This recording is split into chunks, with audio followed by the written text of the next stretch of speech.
सर्वप्रथम आपल्या सर्वांना मी वेलकम करतो।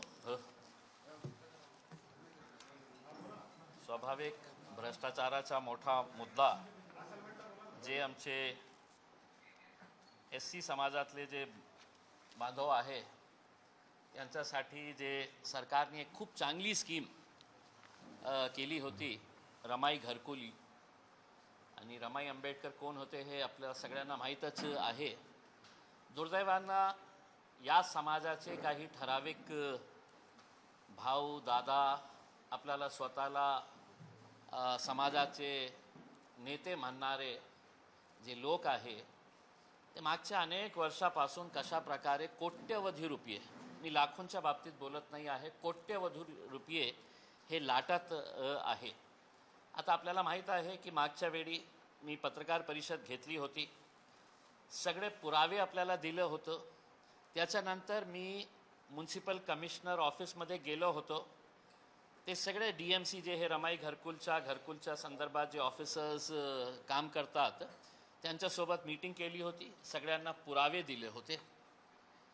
पण मलाही माहीत होतं की काही होणार नाही आहे, कारण त्याच महानगरपालिकेचे अधिकारी जे आहे याच भाऊ दादांसोबत जे आहे ते पार्टनर्स आहे। एका फाईलच्या मागे सगळ्यांना पैशाचा हिस्सा ते त्यांना देण्यात येत होता। मग अनेक वेळा कमिशनरला पत्र लिहिलं, समाज कल्याण विभागाला पत्र लिहिलं, मुख्यमंत्र्यांना पत्र लिहिलं। हर्षदीप कांबळे जे सामाजिक विभागाचे खूप चांगले अधिकारी आहे आणि त्यांच्याकडून अपेक्षा होती माझी की कमीत कमी हे याच्या बाबतीत काहीतरी दखल घेतील। आणि त्याच्यानंतर अँटी करप्शन ब्युरोला स्वतः मी जाऊन हे सगळे पुरावे सादर केले होते। कोणत्या तारखेला? 16 जुलै 2025ला अँटी करप्शन लाचलुचपत प्रतिबंध विभाग यांना मी सगळं पुरावासहित मी सगळं डिटेल्स त्यांना सांगितलं होतं। मग जे पत्र मी मुख्यमंत्री ला दिलं त्याचे सगळेचे जे आहे ते माझ्याकडे त्यांचे रिसिप्ट्स आहे, इन्व्हर्ट केलेले अनेक पत्र आहे की मी पुराव्यासहित सगळ्यांना दिलं होतं। तर मला माहीत नाही आहे की SC समाजातल्या बाबतीत बोलणारे खूप सारे नेते आहे, सरकार आहे, प्रशासनामध्ये बसलेले लोक आहे, त्यांना कधी हे वाटलं नाही का की या समाजावर कशा प्रकारे अन्याय होत आहे। आपल्या शहरातले काही हे भाऊ दादा आणि आपल्या समाजाचे नेते म्हणणारे जे लोक असतील ते मला असं वाटतं की 8 असेल किंवा जास्तीत जास्त 10 असेल। पैसे किती खाल्लेले आहेत यांनी अनेक वर्षामध्ये, तर कोट्यवधी रुपये, त्याचा हिशोबच आपण लावू शकत नाही। 2010ला रमाई घरकुल योजनाची सुरुवात झाली, ते 2008ला पास करण्यात आलं होतं। 2010 पासून हे ते नियमावलीमध्ये आली होती। आता याच्यामध्ये मी जेव्हा हे बोलतो की याच्यामध्ये खूप मोठा भ्रष्टाचार आहे, मला वाटतं की देशात कुठलाही नाही, समाज कल्याण आणि आपल्या महानगरपालिका या दोघांचा संगनमत कशा आहे। कोट्यवधी रुपये आत्ता जे आहे, जे 31 मार्चच्या अगोदर ते बिल पास करणार आहे महानगरपालिका, आणि दुर्दैवाने हे मला सांगायचे आहे सगळे पुरावे देऊन सुद्धा फक्त भारतीय जनता पार्टीचे मंत्री अतुल सावेंच्या सांगण्यावरून कमिशनर साहेबांनी ते 23 कोटी रुपयाची फाईलवर साईन केलेली आहे। एका महिला अधिकारी जे आहे पिंगळे मॅडम म्हणून, जे या डिपार्टमेंटची इन्चार्ज आहे, तिच्यावर दबाव टाकण्यात येत आहे की तुम्ही साईन करा। ती साईन करायला तयार नाही आहे, कारण तिला सगळं माहीत आहे। तिने आपल्या कर्मचाऱ्यांना पाठवून हे सगळं कशा प्रकारचे बोगसगिरी सुरू आहे तिने ते सगळं डिटेल्स काढलेली आहे। तरी सुद्धा तिच्यावर दबाव टाकण्यात येत आहे की 23 कोटी रुपयाची हे फाईलवर तुम्ही साईन करा. तुम्ही अधिकारी आहे, इन्चार्ज आहे त्या डिपार्टमेंटचे. कमिशनर साहेबांना काय घाई आहे हे साईन करण्याची मला माहीत नाही आहे. कारण हे 23 कोटी रुपये जेव्हा रिलीज होतील तर समाज कल्याण डिपार्टमेंटमध्ये अजून 40 कोटी रुपये आहे याच रमाई घरकुलसाठी. आता महानगरपालिका समाज कल्याणला सांगतो की तुम्ही ते 40 कोटी रुपये आमच्याकडे वर्ग करा. समाज कल्याण अधिकारी त्यांना हे सांगतो की तुम्ही हे पैसा कुणाला वाटणार आहे, कुणाला देणार आहे याची यादी आम्हाला द्या. ते यादी महानगरपालिका द्यायला तयार नाही आहे. नियम हे सांगतं की जे जे लाभार्थी आहे ती यादी महानगरपालिकाच्या वेबसाईटवर यायला पाहिजे. येत होती सुरुवातीच्या अनेक वर्षात मध्ये ते येत होती. मग एक वर्ष तर असं झालं की हे हाताने लिहिलेली हे यादी आहे. ही यादी समाज कल्याण विभागमध्ये मागच्या वेळी मी सुद्धा सांगितलं होतं की एक कर्मचारी तिथे बसायचं, 3,000 5,000 10,000 रुपये ते घ्यायचं आणि हे नाव राहतं कुठे, हे काय आहे तुझा, कोणती जात आहे, हे जात आणि संपलं. आणि फक्त हाताने लिहिलेली हे यादीच्या आधारावर समाज कल्याण आणि महानगरपालिकेने 2023 मध्ये हे पैसे लोकांना वाटले. कोट्यवधी रुपये हाताने लिहिलेले. तुम्ही बघा की कोणता असं डिपार्टमेंट असेल की ज्यामध्ये हाताने लिहिलेली यादी तयार करून कोट्यवधी रुपये देण्यात आलेले आहे. हे आपल्या समाज कल्याण विभाग आणि महानगरपालिकाने हे केलेले होते. हे पुरावे मी आपल्याला देत आहे. आता आपल्यालाही माहीत आहे की खूप मला असं वाटतं की 2-2.5 वर्षापासून मी हे याच्या मागे लागलेला आहे की कशा प्रकारे याच्यामध्ये मला माहीत होतं की कोणीही याच्यामध्ये दखल घेणार नाही. पण मी निर्णय घेतला की हे सगळे माझ्याकडे डॉक्युमेंट्स आहे. मुख्यमंत्र्यांना लिहिलं, सेक्रेटरीजला लिहिलं, विभागीय आयोग कलेक्टरला लिहिलं, म्युन्सिपल कमिशनरला लिहिलं, कोणीही. तर हे सगळं मी जमा केली आणि मी निर्णय घेतला की आता आम्ही कोर्टामध्ये जाऊन आपण न्याय मागू. त्याच्यासाठी मी पुन्हा काही डॉक्युमेंट्स इकट्ठा करत होतो. लेटेस्ट डॉक्युमेंट जे आहे ते इकट्ठा करत होतो. तर त्या इकट्ठा करताना अनेक असे प्रकरण माझ्या समोर आले की ज्याच्यामध्ये ऑलरेडी पैसे वाटण्यात आलेले आहे, लोकांना पैसे देण्यात आलेले आहे. आता हे सगळं आम्ही स्वतः आमची टीम लावून की समजा या एरियामध्ये एकनाथ नगरमध्ये, उस्मानपुरामध्ये, आंबेडकर नगरमध्ये हे जे यादी आहे याच्याप्रमाणे त्यांचं घर आहे का, त्यांचं काम सुरू आहे का, प्रगती पथावर आहे का. एक उदाहरण मी आपल्याला सांगतो. बघा किती याच्यामध्ये इन्क्वायरी करण्यासारखं काही नाही आहे. एक यादी बोलतो मी तुम्हाला 2024-25 ची आहे. काही नाव आहे. ब्रिजवाडीमध्ये राहणारे अजय चाबुकस्वार ब्रिजवाडी, विजय चाबुकस्वार हे दुसरा त्यांचा भाऊ असेल, कोणी असेल, ते ब्रिजवाडीमध्ये राहणारे. 2 शांता दिलीप चाबुकस्वार हे 3. ठीक आहे. अजय चाबुकस्वार 1, विजय चाबुकस्वार 2 वेगवेगळे माणूस. याच यादीमध्ये मग त्यांचं नाव डबल येतं. डबल येऊन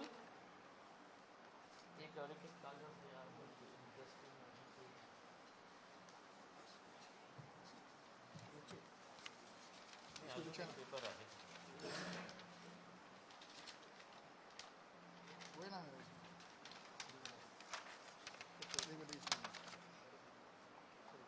थोडा इम्पॉर्टंट आहे म्हणून मी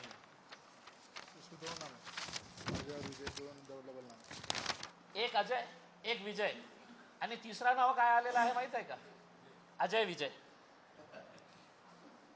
विजय चाबुकस्वार.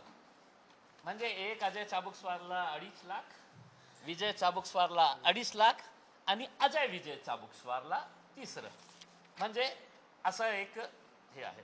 म्हणजे अनेक असे मी म्हणजे एका एरियामध्ये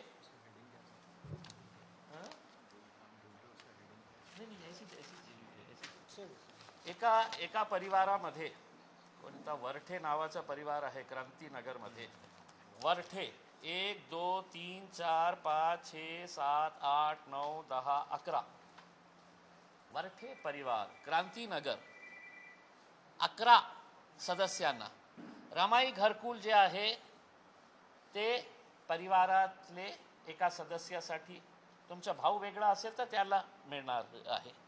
पण अजय विजय असा प्रकार कधीही आपण बघितलं नसेल.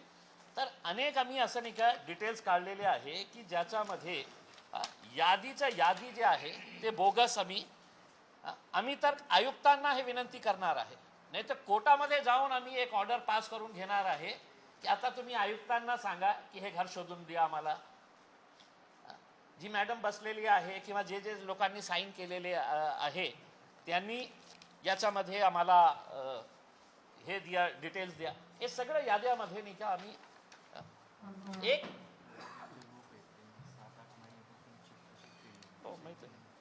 जे ओरिजिनल जे लोक आहे ना, आम्ही हे पण काढलेले आहे की ज्या माणसांनी घरकुलसाठी अर्ज केलेला आहे 2.5 लाखासाठी, जे त्यांच्या समाजाच्या गोरगरिबांसाठी आहे.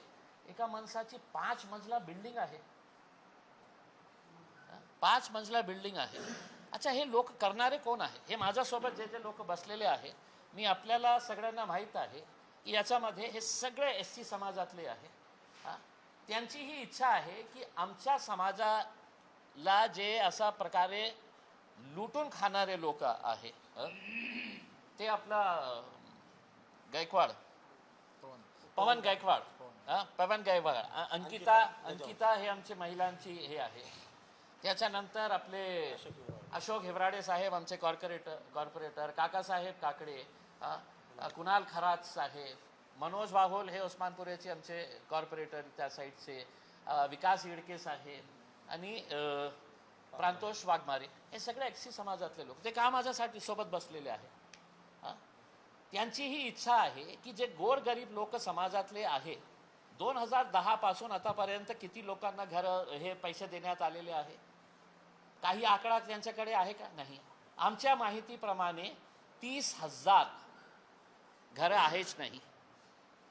30,000ला मल्टिप्लाय करा 2.5 लाखांनी. 30,000 जे लाभार्थी त्यांना पैसे मिळायला पाहिजे होते, त्यांचे पक्के घर आतापर्यंत मिळायला पाहिजे होतं, तर 30,000 इंटू 2.5 लाख रुपये तुम्ही केलं तर मला असं वाटतं की 175 7 कोटी नाही दादा, थोडा कॅल्क्युलेशन करा. 75 कोटी 175 कोटी 2000 175 आपल्याला वाटत असेल ना कसं शक्य आहे का ते? 2 महिन्यामध्ये 65 कोटी रुपयाचा झोल होत आहे. 40 कोटी येणार आहे, 23 कोटी रुपये. 75 कोटी 75 कोटी.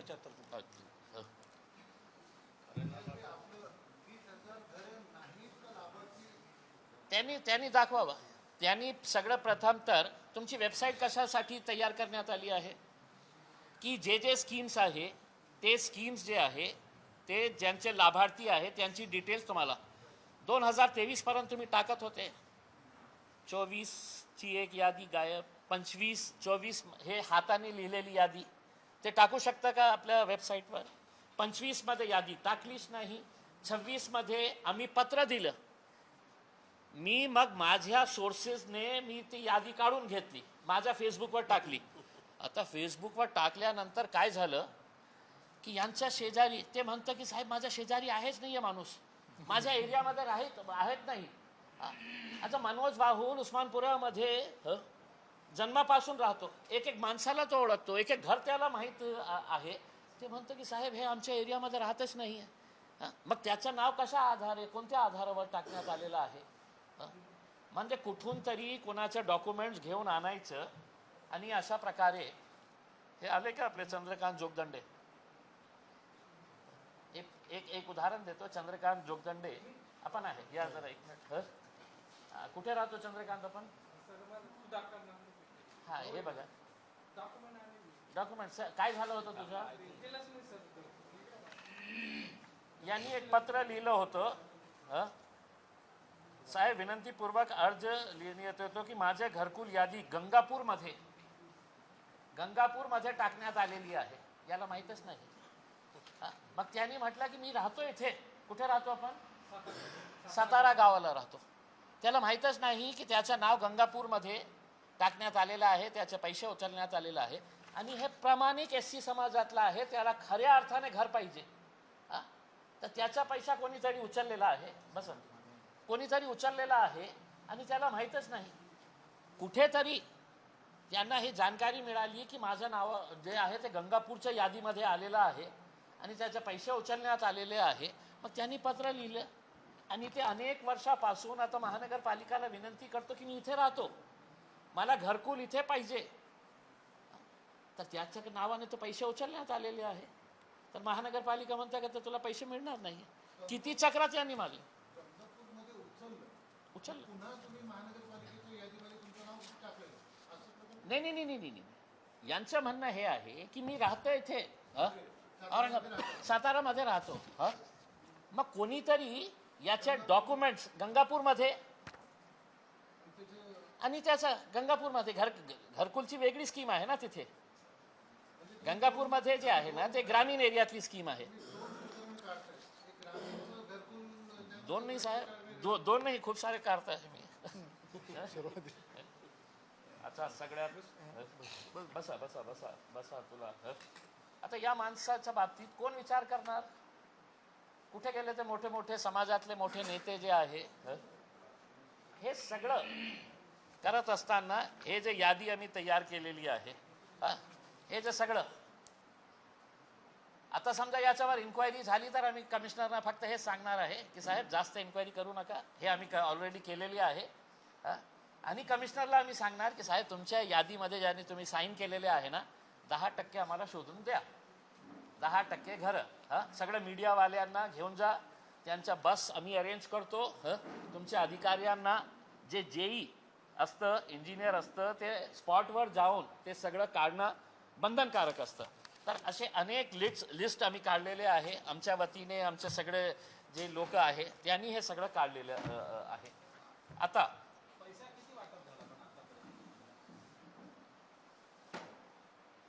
त्याची काहीही जानकारी ते रमाई घरकुलच्या वेबसाईटवर उपलब्ध नाही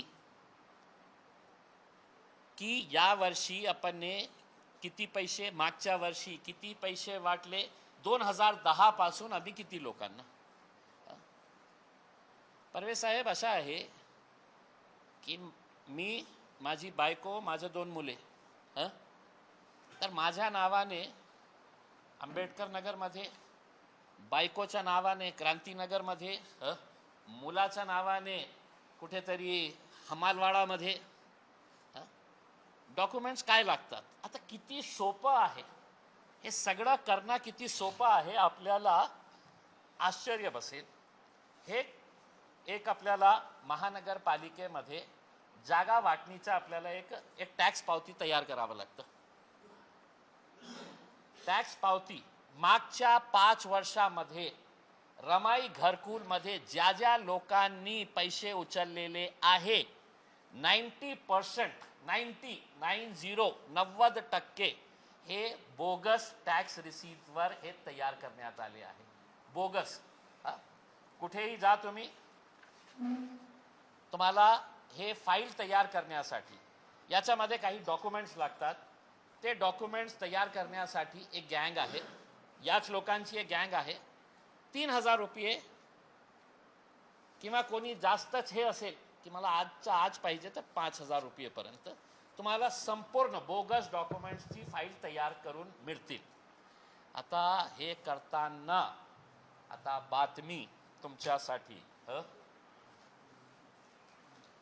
हे करताना जेव्हा काही प्रामाणिक SC समाजातले लोकांना हे कळलं की आमच्या समाजातले तर कोणी मोठा नेता याच्या बाबतीत बोलायला तयार नाही आहे. आपल्याला स्वतःला समाजाचे हितचिंतक म्हणणारे हे स्वतः खाणारे आहे.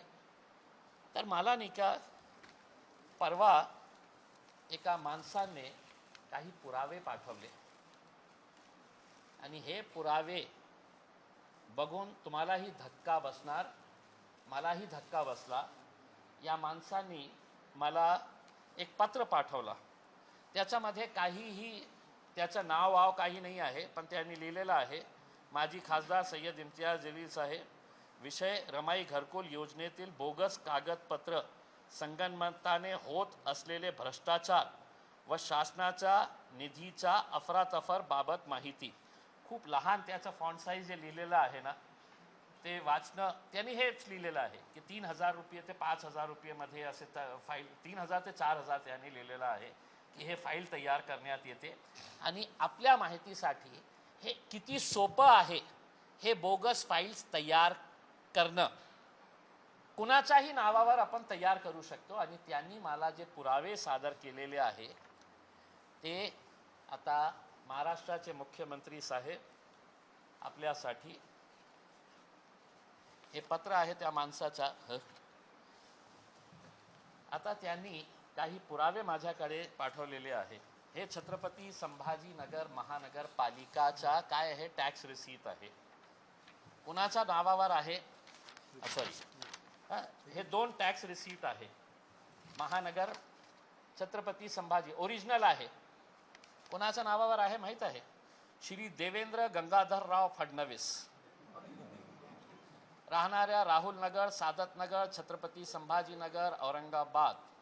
मालमत्ता क्रमांक आणि त्यांच्या घरचा टॅक्स मालमत्ता क्रमांक RO 8549,845. बिल क्रमांक पण आहे, त्यांचा फोन नंबर पण आहे. आणि टॅक्स लागलेला आहे देवेंद्र गंगाधरराव फडणवीस यांचा 1,985 रुपये. हे ओरिजिनल डॉक्युमेंट आहे देवेंद्र गंगाधर फडणवीस साहेबांच्या नावाने टॅक्स रिसीट. हे दुसरी टॅक्स रिसीट आहे श्री एकनाथ संभाजी शिंदे, राहणारे कुठले, आंबेडकर नगर, छत्रपती संभाजीनगर, औरंगाबाद. प्रॉपर्टी डिटेल्स पाहिजे, मी तुम्हाला डॉक्युमेंट्स देतो. हे ओरिजिनल डॉक्युमेंट एकनाथ संभाजी शिंदे. त्यांना टॅक्स किती लागलेला आहे बरोबर आहे, छोटे छोटे घर आहेत त्यांचे. मग याच्यानंतर 1 वर्षाचा उत्पन्न दाखला त्या डॉक्युमेंट्समध्ये लागतात. 1 वर्षाच्या उत्पन्नाचा दाखला ती गरीब आहे हे सिद्ध करण्यासाठी. तर हे तहसील ऑफिसमधून हे आपल्याला 1 वर्षासाठी उत्पन्नाचे प्रमाणपत्र, तहसील कार्यालय छत्रपती संभाजीनगर. वार्षिक उत्पन्न या माणसाची काय आहे प्रमाणित करण्यात येते की श्री देवेंद्र गंगाधरराव फडणवीस, राहणारा राहुल नगर, गाव छत्रपती संभाजीनगर, छत्रपती संभाजी येथे अर्जदार आहेत. त्यांच्या प्रतिज्ञा पत्र या आधारावर त्यांची इन्कम किती आहे वार्षिक 90,000 रुपये. देवेंद्र गंगाधरराव फडणवीस 90,000, गरीब आहे.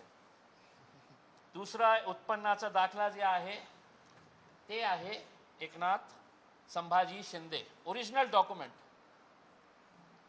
ओरिजिनल डॉक्युमेंट हेही गरीब आहे, 90,000 रुपये वार्षिक उत्पन्न आहे. महीना कितना होता है?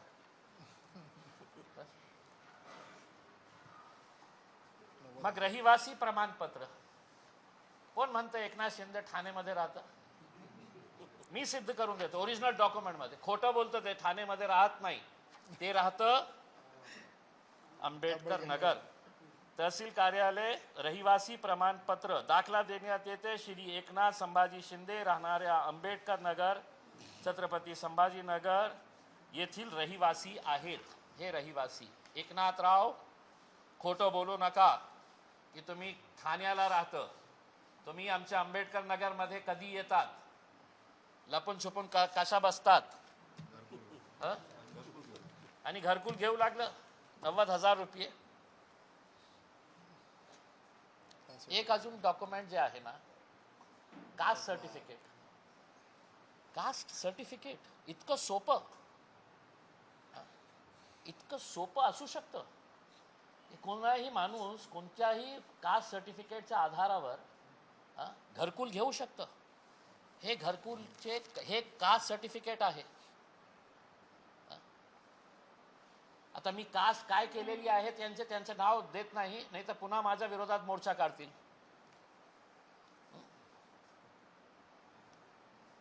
कास्ट सर्टिफिकेट तयार करण्यात आलेलं आहे. एकनाथ संभाजी शिंदे, ओरिजिनल स्टॅम्प आहे. काय कास्ट तयार करण्यात आली? नाव एकनाथ संभाजी शिंदे, राहणार Aurangabad, caste Mahar, 37. Serial number 37. Deva भाऊ पण बघा, हे देवा भाऊचं वाचा. देवेंद्र गंगाधर फडणवीस. माईक द्या, घ्या. देवेंद्र गंगाधर फडणवीस, जात महार, राहणार औरंगाबाद, कास्ट नंबर 37 नंबर. हे आहे. आधार कार्ड कोणी डुप्लिकेट बनवू शकतो. आधार कार्ड बनवणं मतलब नॅशनल सिक्युरिटीशी आम्ही खेळत आहे. National security. किती बोगस आधार कार्ड त्या महानगरपालिकेच्या फाईल्समध्ये आहे. कोणीही चेक करणार नाही. देवेंद्र फडणवीस, एकनाथ शिंदे. आधार कार्ड इतकं सोपं आहे. म्हणजे नॅशनल सिक्युरिटीचा मुद्दा आहे. हे देशाची सिक्युरिटीशी तुम्ही खेळत आहे. हे तर खूपच गरीब दिसतोय. एकनाथराव तर खूपच गरीब दिसतो. त्याला पिवळा कार्ड पण आहे. पिवळा राशन कार्ड आहे. पिवळा राशन कार्ड नाव कुणाचं आहे? नागरिकत्व भारतीय. कुटुंब प्रमुखाचे नाव एकनाथ संभाजी शिंदे, वय 55, संपूर्ण पता आंबेडकर नगर. ओरिजिनल स्टॅम्प्स आहे. कुटुंबमध्ये आहे ना. कुटुंबमध्ये गरीब माणसाच्या या गरीब माणसाला 5 लोकांचं राशन मिळत असेल. एकनाथराव 55 वर्ष स्वतः, लता 50 वर्ष बायको, श्रीकांत 38 वर्ष मुलगा, वृषाली 35 वर्ष सून, रुद्रांश 4 वर्ष नातू.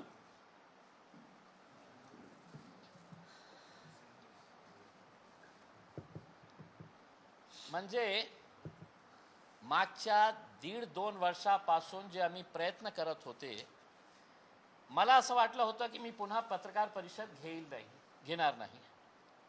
पण जेव्हा मला हे सगळं डॉक्युमेंट्स आलं आणि लोकांनी मला अजून काय पाठवायला सुरुवात केली, आणि सगळे एससी समाजातले लोक की ज्यांना एक हे वाटत होतं की बाबा हे आमच्या समाजावर कशा प्रकारे अन्याय होत आहे, कोणी बोलत नाही आहे.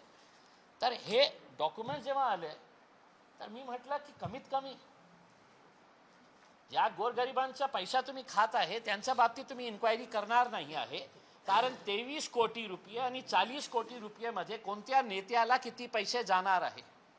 नेत्याला मी म्हणतो, जे फोन करत आहे आयुक्तांना. मग महानगरपालिकेचे कोण अधिकाऱ्यांना किती पैशाचा वाटप होणार आहे. मग हे आमचे काही लोक आहे की ज्यांच्याकडेही हे मंडळी गेली होती की राहू द्या ना, आपण करू ना, तुमचं काही नाव असतील तर आम्ही पुढच्या यादीमध्ये टाकू ना.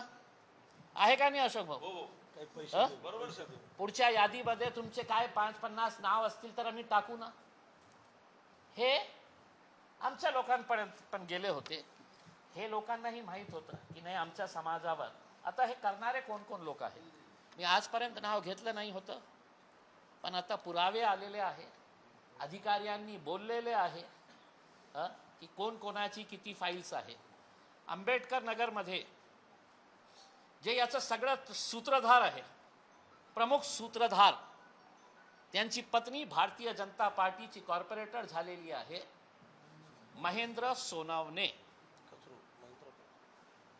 किती फाईल्स आहेत त्यांची बोगस? 700. 700 इंटू 2.5 लाख किती होतं? कॅल्क्युलेट करा. 700 फाईल्स. आमचे एका काळातले 17 करोड 50 लाख फक्त एका माणसाला, जे याचं सूत्रधार. हे मागच्या अनेक वर्षापासून जे काही झोल होत आहे, हे जे PMC जे आली होती, आपल्याला माहीत आहे, मागच्या प्रेस कॉन्फरन्समध्ये मी सांगितलं होतं 25 लाख रुपयाचं महानगरपालिकेने टेंडर काढलं होतं की याचं PMC म्हणून 25 लाख रुपयाचा देण्यात कुणाला आलं होतं की ज्यांच्या टेंडर 90% बिलो होतं. 90% बिलो होतं. म्हणजे 25 लाखाचा टेंडर 2.5 लाखामध्ये त्यांनी ह्या माणसाला दिले होते, याच महेंद्र सोनवणेला. त्यांचेच लोक आहे सगळं मॅनेज करणारे जे आहे, आणि सगळ्यांना मॅनेज करण्याचा 3-4 लोकांचं नाव आलेलं आहे. याच्यामध्ये आमचे एका काळातले मित्र होते, अरुण बोर्डे साहेब. त्यांच्या नावाने 300 फाईल्स आहे. मी नाही बोलतो, ज्या दिवशी इन्क्वायरी सुरुवात होईल तर अधिकाऱ्यांच्या तोंडातून आलेला जे संभाषण आहे ते आपल्याला मी ते एजन्सीला देणार आहे. ये कितना हो गया? 75 कोटी रुपये. 300 फाईल्स. आणि त्या माणसांनी अजून एक माणसाचं नाव घेतलेलं आहे, अमित भुईगड साहेबांचं. त्यांचा 150 फाईल्स. त्यांच्या तोंडातून बोलतो मी, माझ्यावर कसलाही प्रकारचा आरोप किंवा मोर्चे काढण्याची आवश्यकता नाही, नाहीतर त्या अधिकाऱ्याचं जे संभाषण आहे ते मी लीक करेल. आणि त्याच्यानंतर अनेक सारे दुसरे नेते पण आहे. रूपचंद वाघमारे, वाचतो ना साहेब? एक सांगता. रूपचंद वाघमारे, राहुल सोनवणे, जितेंद्र कचरू सोनवणे, मग भारतीय जनता पार्टीचे ज्येष्ठ SC समाजातले नेते अतुल सावेंचे जवळचे जालिंदर शेंडगे साहेब, समाज कल्याणचे सभापती झालेले जालिंदर शेंडगे साहेब आता महानगरपालिकेचे चेअरमॅन झालेले आहे. धन्य आहे भारतीय जनता पार्टी, अतुल सावे साहेब, देवेंद्र फडणवीस साहेब, नरेंद्र मोदी साहेब. तर हे 23 कोटी रुपये. आता मी जसं बोललो की महेंद्र सोनवणे याचा प्रमुख, तर लोक जे होते त्यांना माहीत होतं. त्यांनी इतकं सारे डिटेल्स या माणसाचे काढून दिलं की आपल्याला आश्चर्य बसणार आहे. हे मी नाही काढलं, हे लोकांनी माझ्याकडे पाठवलं, काही लोकांनी आणून दिलं. RTI मध्ये डॉक्युमेंट्स काढलं, RTI मध्ये काय काय आलं ते सगळं. कहाँ है अरे यार RTI की एक है क्या इसमें?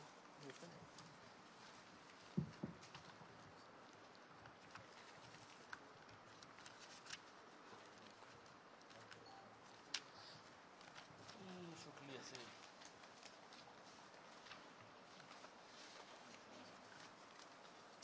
चला ठीक आहे.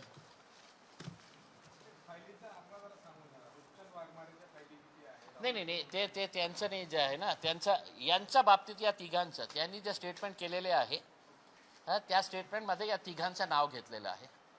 म्हणून मी त्यांच्या आधारावर हे बोलत आहे. आणि बाकीचे जे लोकांचे नाव आलेले आहे त्यांचीही फाईल्स आहे, पण माझ्याकडे ते कन्फर्म आकडा नाही आहे. आता हे जे महेंद्र सोनवणे साहेब आहे तीन टर्म MLA हे आहे कॉर्पोरेटर. त्यांचे वडील आहेत. हं? वडील बी. त्यांचे वडील होते दिवंगत. मी गेलो होतो त्यांच्या अंतिम संस्कारासाठी. आता त्यांची पत्नी भारतीय जनता पार्टीकडून हे आहे. त्यांचा मुलगा मजुरी करतो.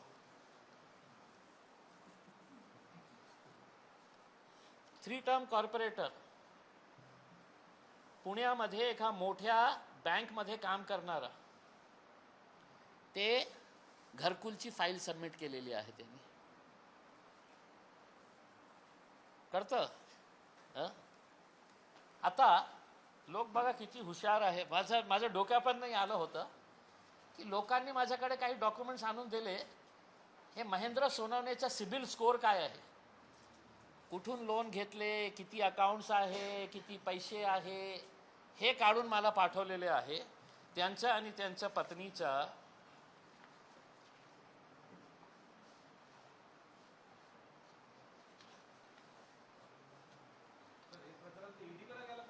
त्याचं बघा ना. मी जरा एकदा आता करंट अकाउंटमध्ये बॅलन्स किती आहे, 69,44,000 ओव्हर ड्यू. या माणसाचे अकाउंट्स किती आहे माहीत आहे आपल्याला? एका सामान्य कॉर्पोरेटर, त्याचा मुलगा मजुरी करतो, अकाउंट्स किती आहे सिबिलच्या प्रमाणे? 31 अकाउंट्स आहे. 31 अकाउंट्स आहे. आणि एक अकाउंटमध्ये 4,74,000, दुसऱ्यामध्ये 4,50,000, 1,99,000, 3,50,000. तर हे 31 सिबिलमध्ये सगळं करतं आपल्याला. 3,66,000, 2,76,000, मग 2 लाख, 3 लाख,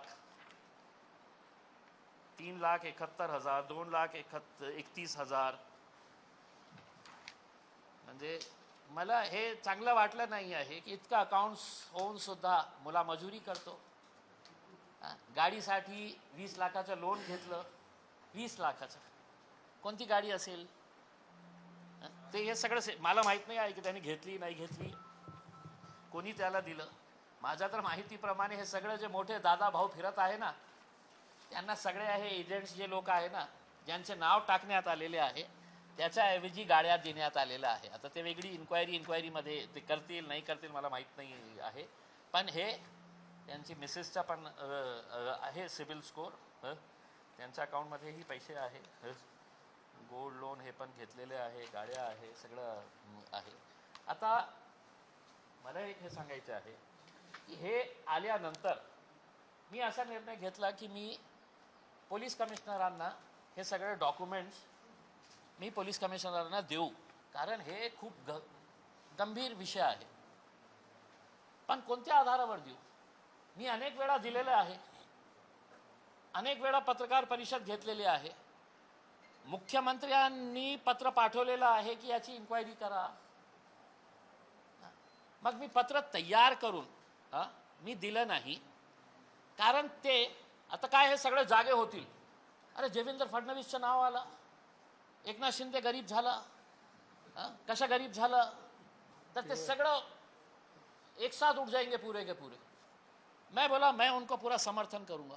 अगर पिछले 3 साल, 4 साल, 5 साल, 6 साल के अंदर रमाई घरकुल के पूरी अगर इंक्वायरी अगर करेंगे, तुम्हाला याची काळजी असेल की देवेंद्र रावाच्या, एकनाथ शिंदे नावाच्या माणसाला बोगस डॉक्युमेंट्स तयार करण्यात आलेले आहे. 90% डॉक्युमेंट जे महानगरपालिकेमध्ये आहे, 90% डॉक्युमेंट्स ते 3,000 मध्ये फाईल तयार करण्यात आली. याच लोकांनी हे सगळं डिस्ट्रीब्यूट केलं 2.5 लाख रुपयाप्रमाणे. काही लोकांना माहीत नाही आहे. मी अजून काही लोकांना बोलवले होतं SC समाजातले की ज्यांना माहीतच नाही. नंतर कळलं की त्यांचे पैसे उचलण्यात आलेले आहे. पण ते इतके घाबरलेले आहे कारण बहुतेक हे याच्यापैकी जे लोक आहे हे गुंड प्रवृत्तीचे आहे. आम्ही हे करून टाकणार, ते करून टाकणार. एका पत्रकारांनी काही चांगलं बातमी दिली होती याच्या बाबतीत, त्याच्यावरही सुद्धा दमदाटी करण्यात आली होती की कशाला माज आली का. आता मी आपल्याला फक्त हे सांगण्यासाठी आलेलो आहे की हे जे डॉक्युमेंट सगळं आलेले आहे माझ्याकडे, तुम्ही इन्क्वायरी करा नाही करा, तुम्हाला मी काही दिवसाचा टाइम देतो. तुम्ही एक उच्चस्तरीय इन्क्वायरी लावली आणि माझी अपेक्षा हे आहे की विधानसभेचं अधिवेशन सुरू आहे, मुख्यमंत्र्यांनी ते एससी समाजाची प्रामाणिक असेल तर त्यांनी एक स्पेशल इन्व्हेस्टिगेशन टीम तयार करावी, SIT तयार करून एका प्रामाणिक अधिकारी, कारण याच्यामध्ये इतका पैसा आहे आणि फक्त मी या शहराच्या बाबतीत बोलत नाही आहे, सर्व शहरामध्ये असे भाऊ दादा आणि समाजातले मोठे मोठे नेते, गळ्यात मोठी मोठी चेन, मोठ्या मोठ्या गाड्या घेऊन फिरणारे जे लोक आहे, हे मोठे कसे झाले तर हे गोरगरीब लोकांच्या पैशामुळे हे झालेले आहे.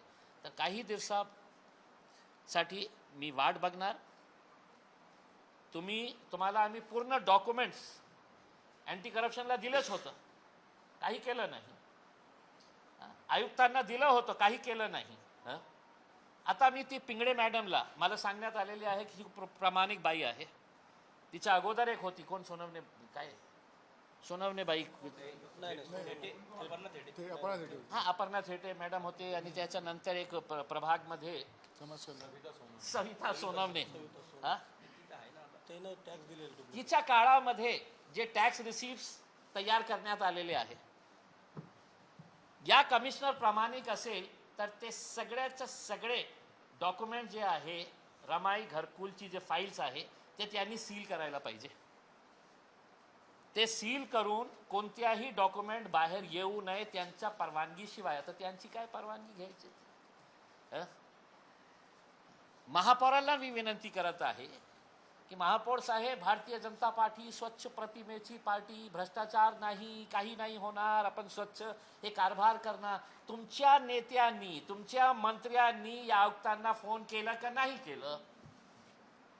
ज्याच्या सांगण्यावरून, ज्याच्या दबावावरून त्यांनी साईन केलेली आहे, आणि आता पिंगळे मॅडमवर दबाव टाकण्यात येत आहे की तुम्ही पण साईन करा. उलट कारभार. खालपासून वरती जायला पाहिजे, खालीपासून वरतीपासून खाली यायला नको. मग मी केलं ना, तुला काय अडचण? अशा प्रकारचे हे जे कामकाज सुरू आहे. आता या डॉक्युमेंटचे सगळे जे महत्त्वाचे मुद्दे आहेत, ते कोणकोणते डॉक्युमेंट्स लागतात, कोणकोणतं म्हटले आपल्याला इथे काय काय सुरू आहे, याचा मी एक प्रेस रिलीज तयार केलेली आहे. ते आपल्या व्हॉट्सअप ग्रुपवर, मी मीडियाच्या व्हॉट्सअप ग्रुपवर मी पाठवून देतो. डॉक्युमेंट्स तुम्हाला पाहिजे असेल तर मी डॉक्युमेंट्स पाठवतो. त्याच्यामध्ये मी कास्ट सर्टिफिकेट आणि आधार कार्ड जे आहे ते पाठवणार नाही आहे, कारण एका समाजाशी जोडलेला एक मुद्दा आहे. आणि जे आधार कार्ड आहे, नक्की ज्या दिवशी एजन्सीज मला हे मागतील तर मी एजन्सीजला सगळं काही देणार. पण एका पोलीस स्टेशनच्या कोणीतरी PSIची इन्क्वायरी करणार, PI इन्क्वायरी करणार, हे करणार ते करणार, सगळं लोकांचा कशा साटा लोटा आहे मला माहीत आहे. आता याच्या बाबतीत एक सखोल चौकशी करण्याची आवश्यकता आहे. SIT नेमून याची इन्क्वायरी करण्याची आवश्यकता आहे. आणि जे जे आपण पैसे वाटप करणार आहे त्याची संपूर्ण लिस्ट 2024ची, 2025ची आणि 2026ची ही सगळी लिस्ट तुम्ही वेबसाईटवर टाका. आणि कृपा करून आंबेडकर नगरमध्ये राहणारा यांचा परिवार यांचे 4 बोगस डॉक्युमेंट्स तयार करून वेगवेगळ्या ठिकाणी त्यांना दाखवण्यात आलेले आहे. Document same. दुसरं, सरकारचा, केंद्र सरकारचा आणि राज्य सरकारचाही नियम आहे की जे पैसे आपण वाटप करतात, सरकारी स्कीमचे जे पैसे, ते नॅशनलाइज्ड बँकमध्ये अकाउंट उघडून ते पैसे देण्यात यावे, नियम आहे. आता 2 बँक्स आहे, एक देवगिरी नागरी सहकारी पतसंस्था RSS वाल्यांची आहे, भाजपचे शहर अध्यक्ष शेवाळे, त्यांची आहे ना. तर ते पैसा देवगिरी नागरीमध्ये जातं.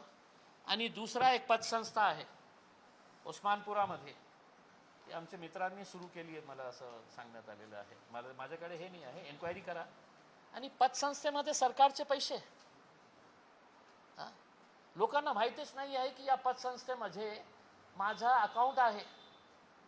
मग हे महानगरपालिका काय करते की 10 कोटीचे बिल त्या पतसंस्थेच्या अकाउंटवर, आणि आमचे मित्राचे लोक जाऊन ते 10 कोटी रुपये त्या पतसंस्थाकडे काढून घेतात.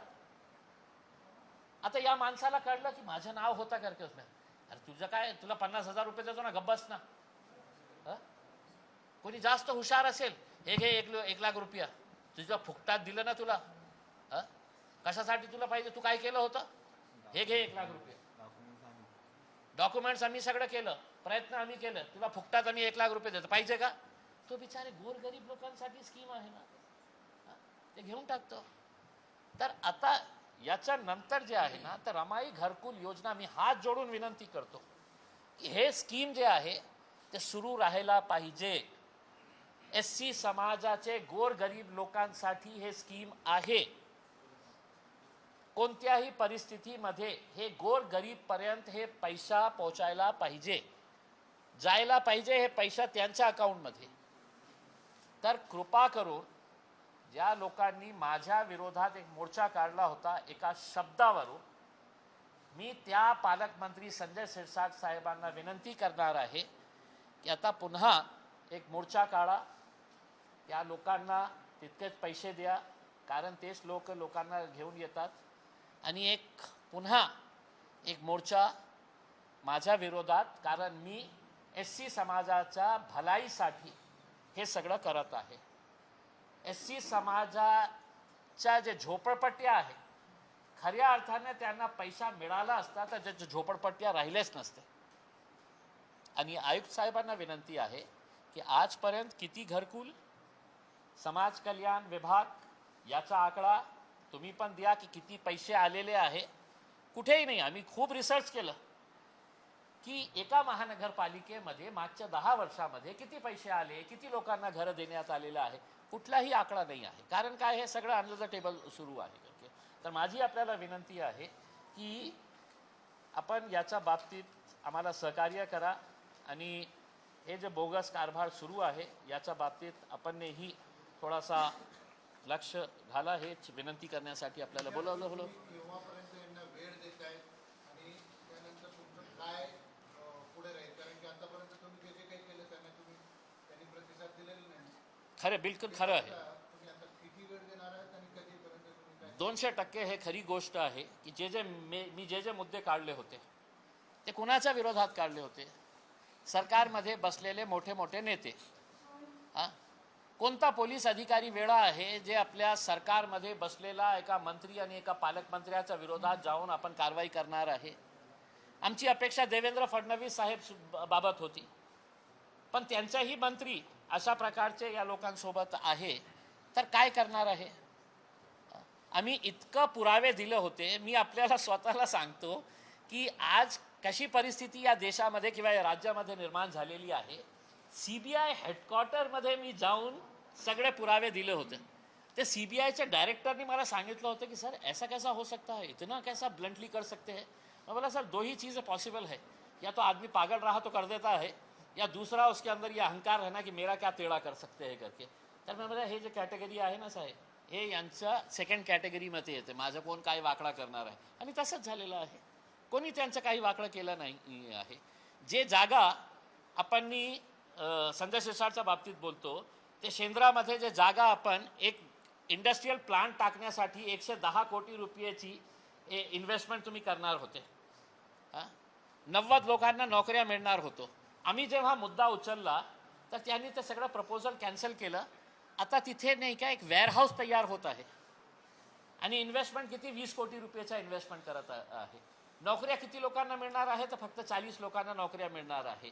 जे प्राधान्याने तुम्ही जे रिझर्व होता ट्रक टर्मिनस साठी लँड, सरकारला कोणत्या दुसऱ्या कारणाने द्यायचं असेल की खूप मोठा इन्व्हेस्टमेंट येत आहे, खूप मोठ्या नोकऱ्या येत आहे, तर आपण ट्रक टर्मिनस कोणत्या दुसऱ्या ठिकाणी आपण शिफ्ट करू करके ते देऊ शकता. मग त्यांनी दाखवले की आम्ही एक इंडस्ट्रियल प्लांट टाकणार आहे, 100 कोटी रुपयाचा जास्त इन्व्हेस्टमेंट असणार आहे. जमीन मिळाली, आम्ही मुद्दा उपस्थित केला, मग त्यांनी आपलं प्रपोजल खाली MIDCला पाठवलं आणि त्यांनी सांगितलं की आता आम्ही हे करणार नाही आहे, आम्ही फक्त आता तिथे वेअरहाऊस तयार करत आहे आपल्यासाठी. एकदा जाऊन बघा, तिथे काम सुरू आहे वेअरहाऊसचा 20 कोटी रुपयेचा. मग MIDCला कोणी विचारणार नाही का याच्या बाबतीत?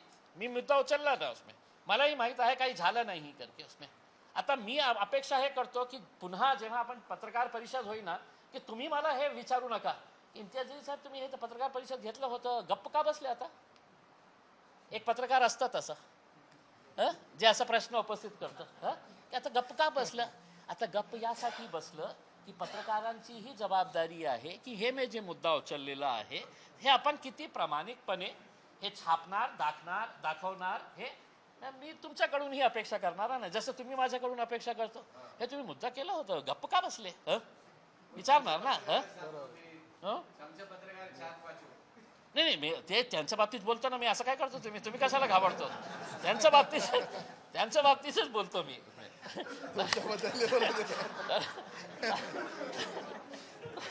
तर माझी तर देखिए अभी महाराष्ट्र की विधानसभा का अधिवेशन चल रहा है और मैं समझता हूँ नहीं, मुख्यमंत्र्यांचे सगळे डॉक्युमेंट्स त्यांच्या स्वतःच्या नावाने बोगस डॉक्युमेंट्स तयार करण्यात आलेले आहे. त्या बोगस डॉक्युमेंटच्या आधारावर विधानसभेमध्ये माझी अपेक्षा आहे की मुख्यमंत्री किंवा उपमुख्यमंत्री साहेबांनी या घोषणा करावी की हे खूप गंभीर मुद्दा आहे की आमच्या नावाने बोगस कास्ट सर्टिफिकेट, आधार कार्ड पण तयार करण्यात आलेला आहे. आम्ही याची उच्चस्तरीय चौकशी लावणार आहे. चौकशी लावत असेल तर हे सगळं, नाही तर आम्ही स्वतः आमचे शेजारी बसलेले आयुक्त साहेब याच्या बाबतीत काही दखल घेतील का? कारण त्यांचे गृहमंत्र्यांच्या बोगस डॉक्युमेंट्स तयार करण्यात आलेला आहे, याच्या बाबतीत काही दखल घेतील का? नाही घेतलं तर मी त्याच्यानंतर दिवस ठरवू की आता मी कोर्टामध्ये चालणार आहे. खूप सारे पत्र हे आपल्याला मी जे इन्वर्ट आलेलं आहे, मुख्यमंत्री ना पाठवलेले पत्र, सेक्रेटरी हर्षदीप कांबळे साहेब खूप प्रामाणिक ऑफिसर आहे. SC समाजाच्या उच्चारासाठी त्यांनी खूप सारे काम केलेले आहे. हे सगळं माझ्याकडे नाही का डॉक्युमेंट्स इन्वर्ट केले, हे अँटी करप्शन ब्युरोला इन्वर्ट केलेला. हे आहे 15/7/2025, 15 जुलै 2025 ला पाठवलं होतं. एक अजून अशी फाईल आहे.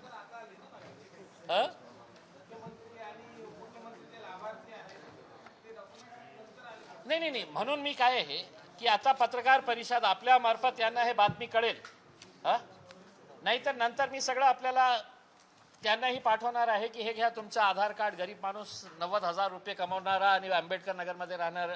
प्रश्न होता अतुल सावेचं नाव आलेले, आपण फोन केला म्हणून त्याच्यावर काय कारवाई करावी का मुख्यमंत्री साहेब? नाही, करणार नाही. तुम्ही असं काही प्रश्न काय अपेक्षा करणार तुम्ही आपल्या माणसाच्या विरोधात? आम्ही शिंदे साहेबांच्या विरोधात काय नाही दिलं तर वेगळ्या पार्टीचे होते ना. अपेक्षा कुणाच्याकडून होती आमची? फडणवीस साहेबांकडून होती. पण फक्त सत्तेच्या लालसासाठी इतकी लाचारी होती की इतकं पुरावे देऊन सुद्धा काही त्यांचं झालेलं नाही आहे. तर आताही माझी काही जास्त अपेक्षा नाही आहे. कोर्टामध्ये जाऊ. धन्यवाद. देश विदेशातील प्रत्येक घडामोडींचे लाईव्ह अपडेट मिळवण्यासाठी आता साम टीव्हीच्या सर्व सोशल मीडिया प्लॅटफॉर्मला लाईक, फॉलो आणि सबस्क्राईब करा. तसंच सर्व नोटिफिकेशनसाठी बेल आयकॉन प्रेस करायला विसरू नका.